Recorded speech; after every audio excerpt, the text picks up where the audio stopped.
humanitaria a Venezuela. Ese mismo día que leíamos esa nota, también leímos a Iván Gil diciendo que esta ayuda era, y voy a citar, otra operación de corrupción disfrazada de solidaridad. Y agregó que ni un euro de esos fondos llega a nuestro pueblo. Todo ese dinero termina en los bolsillos de intermediarios y supuestas ONGs que han hecho el financiamiento internacional un negocio. Hasta ahí la cita. Eso, lógicamente, le lleva a uno a pensar cómo es el proceso de ayuda humanitaria, el proceso administrativo, quiero decir, cómo se llega a ella, cuánto hay de transparencia, cuánto hay de auditoría interna y externa cuando se asignan insumos o recursos. Y de eso queremos hablar. Y por eso hemos invitado a Feliciano Reina, quien es presidente de Acción Solidaria, con una muy larga trayectoria en ese tema, en el tema de la defensa, entre otras cosas, de los derechos humanos. Feliciano, bienvenido siempre. Muchísimas gracias, Román. Buenos días. Yo quisiera ir para entender, Feliciano, y agradeciendo que hayas aceptado esta invitación, quisiera ir como paso a paso. Y primero preguntar, poniendo como ejemplo la propia Unión Europea, pero puedes hablar de otros casos, y partiendo además de ese titular, ¿qué ocurre antes de la aprobación de la entrega de ayuda humanitaria? ¿Cómo se llega a ella? ¿Cómo es que se debate en la Unión Europea entre 27 países que se asigne o no dinero, recursos, insumos a determinado país? Sí, mira, yo creo que vale la pena, Román, con esto, hacer un poco de recuento de lo que ha sido el aporte de los países para lo que se llama los planes de respuesta humanitaria en el mundo. Si uno ve en el sistema que lleva Naciones Unidas de seguimiento a la inversión en lo humanitario, hay una página web completamente abierta, puedes ir viendo por país cuál es esa inversión y puedes ver la general. Se nos ha presentado este año un contexto muy difícil, porque, para darte algunos datos, por ejemplo, en el 2023, la inversión humanitaria en esos planes de respuesta humanitaria del mundo, eran por lo menos unos 23, si recuerdo bien, fue de 38.000 millones de dólares. Estados Unidos puso el 35%, Alemania fue el segundo donante con el 10%, es decir, una diferencia ahí de 25%, y la Unión Europea con 8%. En el 24 baja a 36.000 millones. Estados Unidos sigue siendo el donante principal, pero en el 25 baja en 16.000 millones de dólares. Los planes del mundo me estoy refiriendo. Sí, sí, sí. Entonces, en vez de 36.000, en el 2025 van hasta ahora menos de 20.000 millones de dólares. Esto es para atender todo tipo de necesidades, incluyendo, por ejemplo, desastres naturales. Claro. Todo tipo de situaciones que generen necesidad desde el punto de vista humanitario. ¿Y Estados Unidos qué papel en 2025? Bueno, fíjate el drama. Estados Unidos ha puesto solamente el 30%, el 13%. Venía de 35% a 13%. Exactamente. Y la Unión Europea el 15%. Pero es que lo complejo de esto, de nuevo, baja en casi en más de 16.000 millones. Es decir, que cuando tú pones el 13 o pones el 15, estás hablando de 3.000 millones de dólares. El mundo necesita esa inversión. Por eso siempre estuvimos diciendo que la interrupción que hizo Estados Unidos fue un impacto gigantesco, cuando esos montos que aportaban, entiendo que no llegaban ni al 2% de su Producto Interno. En el caso venezolano, Román, venimos en una situación similar. Y yo aquí me encantaría que pudiéramos retomar una idea que estuvimos trabajando con Cancillería cuando el canciller era Jorge Arriaza. Empezamos en el tiempos del coronavirus, 2020, y todavía en 2021, que era crear una instancia de coordinación, y ahora podemos hablar de por qué hace falta para facilitar estos procesos.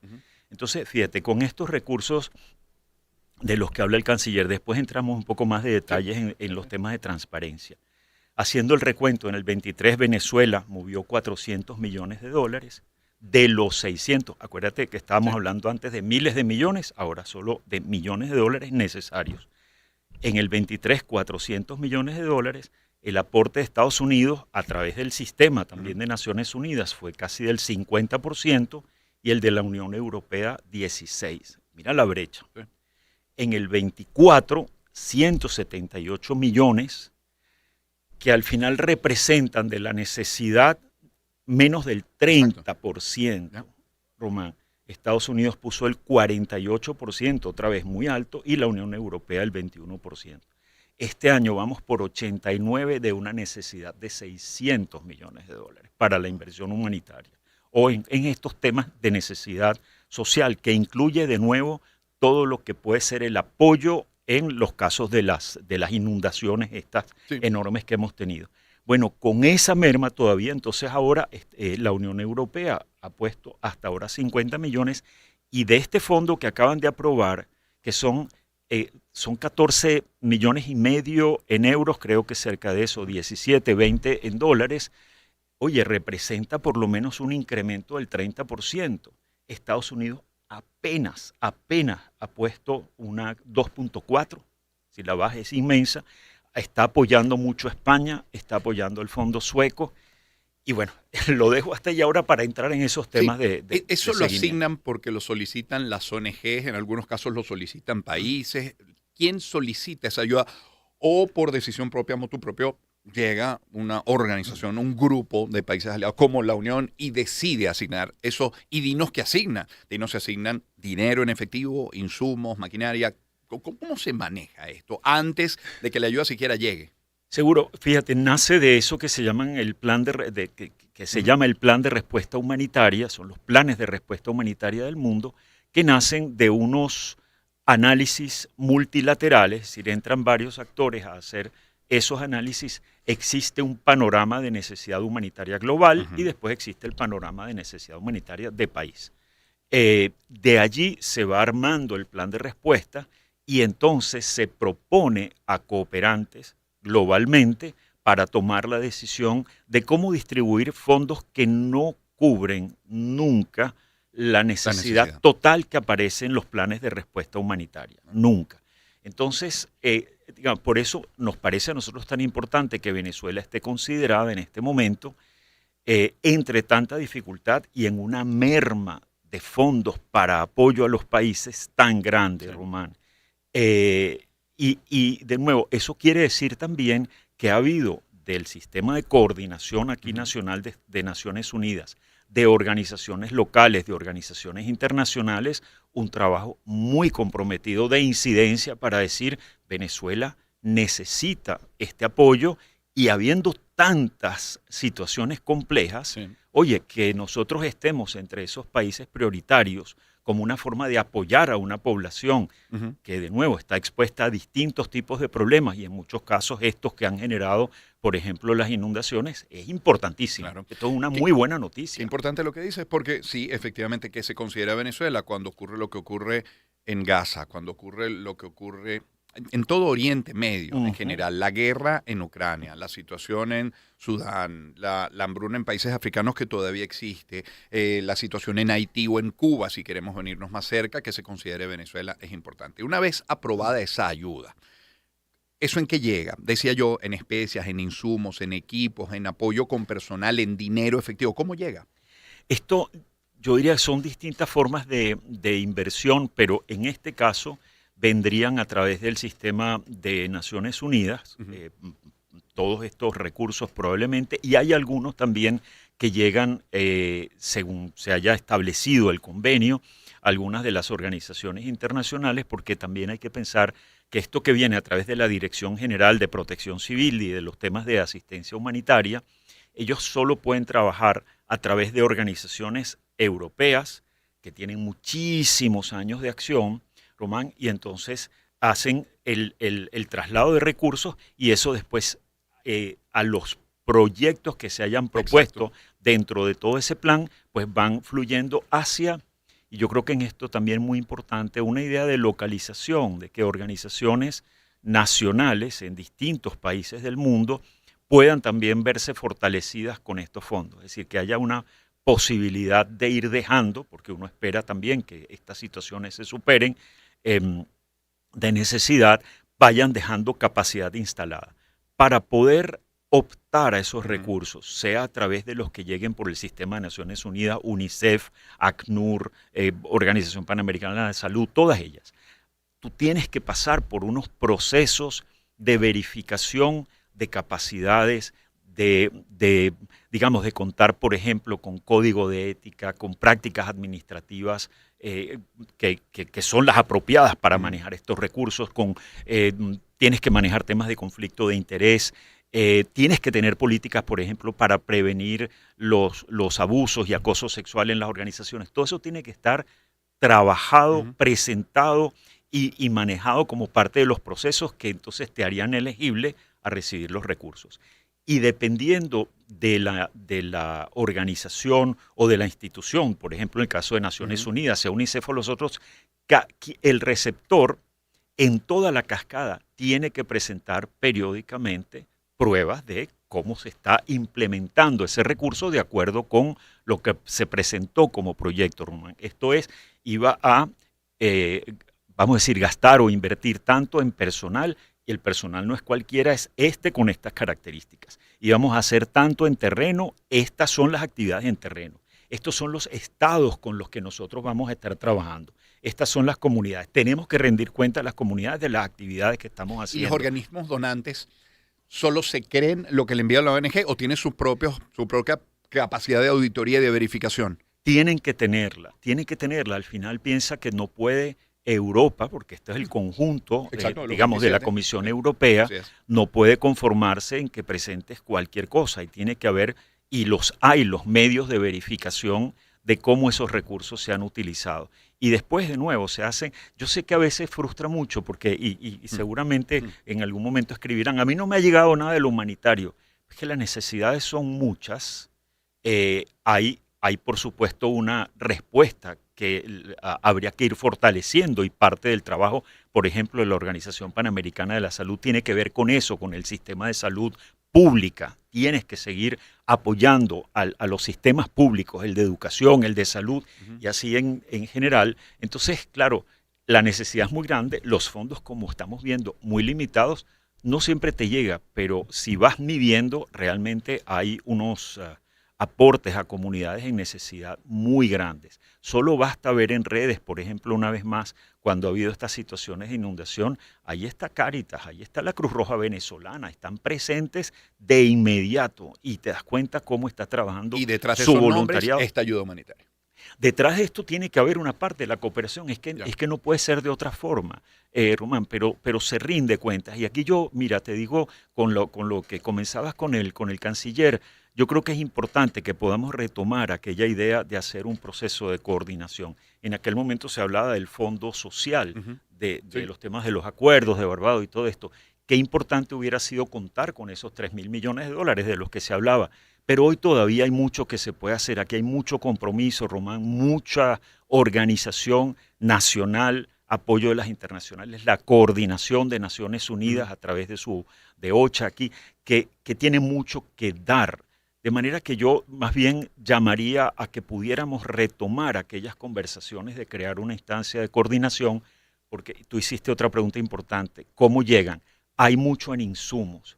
Nosotros desde Acción Solidaria paramos la recepción de medicinas e insumos porque necesitábamos poder coordinar con el Estado para que eso que llegara pudiera tener un régimen particular impositivo, digamos. Se nos puso costosísimo porque eso era por donaciones y al final dijimos, no, mira, vamos a pararlos por ahora y vamos a ver si llegamos efectivamente a movilizar otra vez esta instancia de coordinación que entienda qué viene, cómo se recibe, a dónde va y poder seguir haciendo ese despliegue que ayuda a muchísima gente. Al final, como decía alguna vez la gente de Sinergia, el padre Janssens, estos somos en general organizaciones privadas, pero de bien público.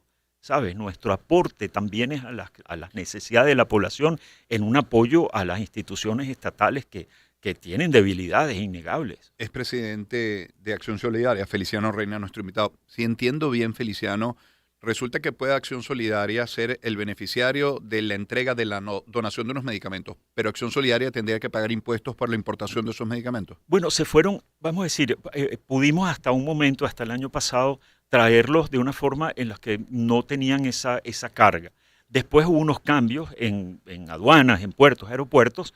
Bueno, se hicieron ajustes justamente en la parte impositiva y ahí empezamos a buscar ese mecanismo de coordinación porque habiendo todavía necesidad, la idea es que podamos las organizaciones Acción Solidaria y otras que recibimos insumos, medicinas, vamos a decir, hasta mosquiteros, por ejemplo, en el caso de malaria. Si tienes una serie de necesidades, que puedas tener un régimen especial, que esto entre al país claramente como donación, que es como viene, y por tanto no tenga unas cargas altas que te lo hagan, que hagan muy difícil, si no imposible, que el que te done las haga llegar, porque dice, oye, si tengo que además cubrir esto, me va a ser muy difícil. Hubo un momento en que ese impuesto se estableció en 35% del valor de lo que venía, y realmente nos lo fue haciendo muy, muy difícil. Así que hemos seguido intentando, Román, y ojalá que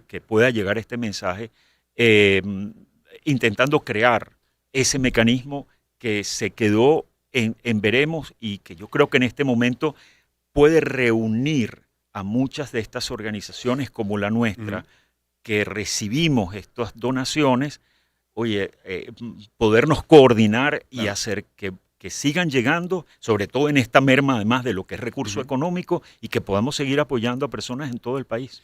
Feliciano, ¿alguna vez una organización como la que tú representas, Acción Solidaria, ha cobrado algún medicamento que ha entregado?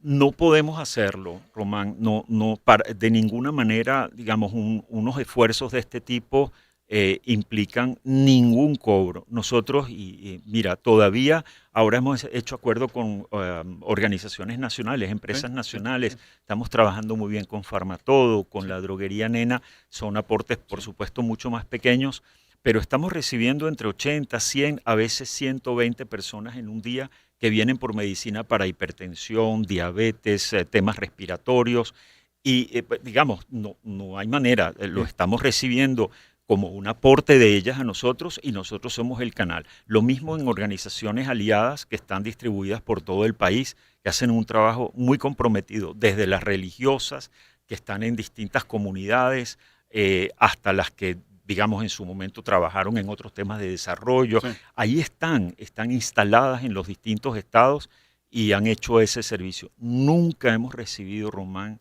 nosotros empezamos con este programa ya más allá del VIH en 2016, nunca hemos recibido una queja de alguien cobrando. En algún momento una persona estuvo en esa cadena de corrupción, fue sacada de inmediato y se le creó un problema importante, pero la idea es que todo este aporte que podemos hacer sea para beneficio de las personas, no es para que las organizaciones de esto saquen es decir, movilizamos recursos porque necesitamos gente capacitada, estructura, pero no en los servicios que damos. Sí, hay algunas que tienen servicios mixtos, que hacen un trabajo maravilloso, pero eso está a la luz pública. Pues sí. Tenemos esta parte sí. Exactamente, sí, en los temas de cardiológicos y todo esto, eso es Feliciano, conocido.